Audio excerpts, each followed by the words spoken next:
Mercedes had a pretty dismal start to the season. This was mostly due to an erroneous cooling system selection, resulting in the W15's underperformance.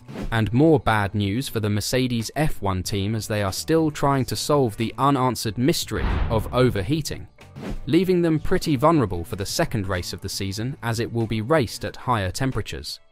According to Mercedes Formula One team technical director James Allison, the W15's overheating difficulties in the Bahrain Grand Prix remain an unanswered mystery. Both George Russell and Lewis Hamilton discovered that their power units were running too hot, and from early on in the race they were instructed to change engine settings and drive to keep temperatures under control. They finally ended in 5th and 7th place. Mercedes customer Williams experienced similar troubles, while McLaren and Aston Martin were unaffected.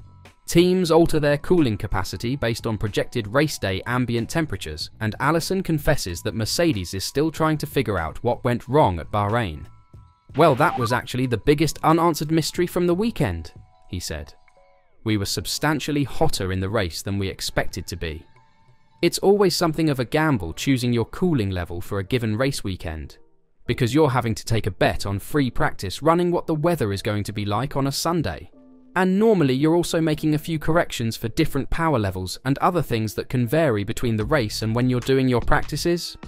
This particular weekend was one of the weekends where we had to make the fewest guesses possible, since we'd already run this cooling level loads of times in winter testing.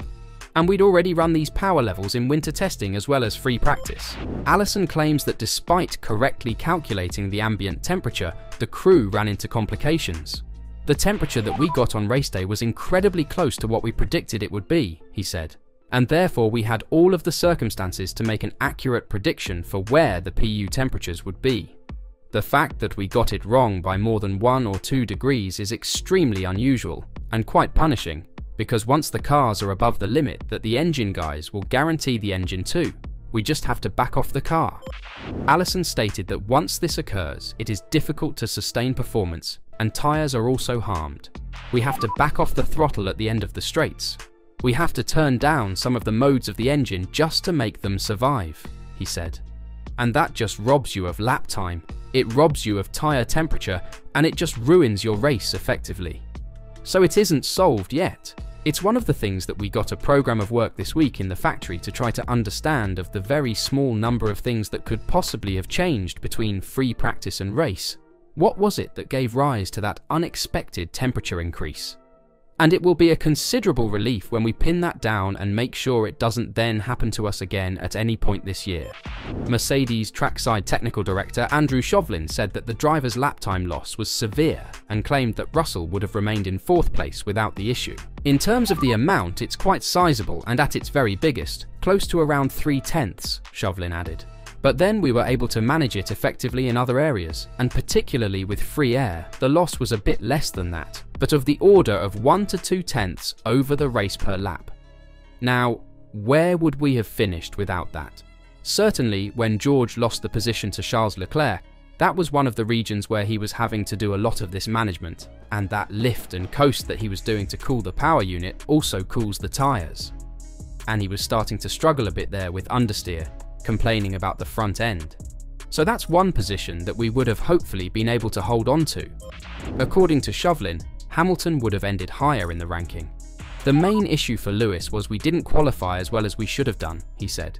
"We got a bit caught out on the first run and ended up only having one set of new tyres for Q3, so some of his issue wasn't down to this. It was simply that he started further back.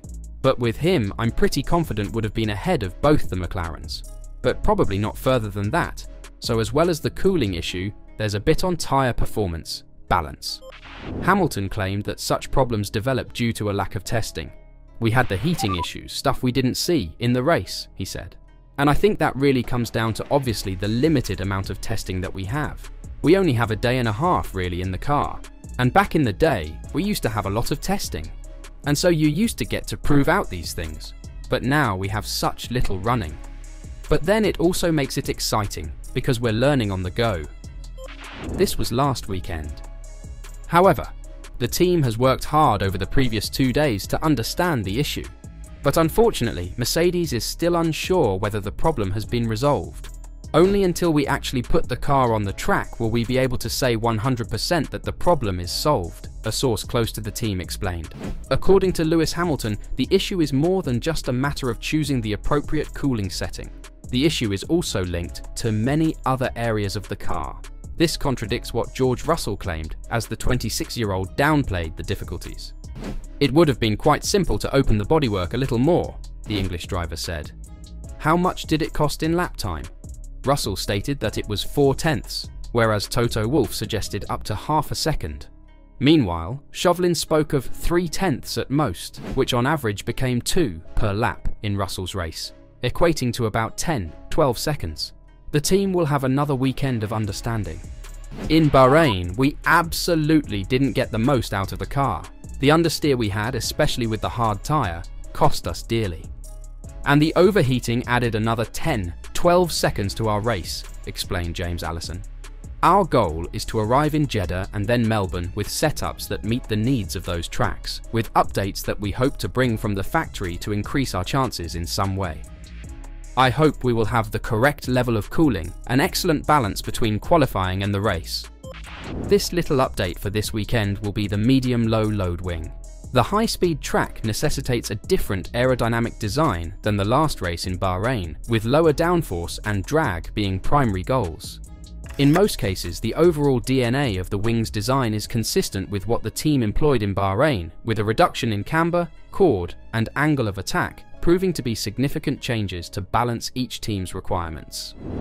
Mercedes looks to have been a little more aggressive with their rear wing design, significantly lifting and widening the flatter center area of the main plane, resulting in a more abrupt transition into the end plate. As a result, the top flap's transition from the flat leading edge to the DRS pivot and related bracketry is more abrupt, altering the geometry of the tip section as well. Notably, a big semicircular notch has been eliminated from the middle piece of the upper flap's trailing edge as the team seeks improved flow management due to the overall reduction in camber, chord, and angle of attack, while also taking into account the influence of the DRS pod. But this still isn't a magic bullet, as Mercedes were still struggling during day one. "Difficult day, just lacking confidence in the rear of the car," Hamilton said after clocking the 8th fastest time, more than 6/10 behind Aston Martin's pacer setter, Fernando Alonso. "On the setup we did some work session to session, changed the car quite a bit, but the underlying issue with the rear end that I'm struggling with. So I had a couple of really big moments out there. In these high-speed areas you've got to have full faith in the car, and I just don't have that yet." What do you think? Will Mercedes be able to contest during the Grand Prix this weekend? Or are they doomed due to their engine struggles? Comment your thoughts down below.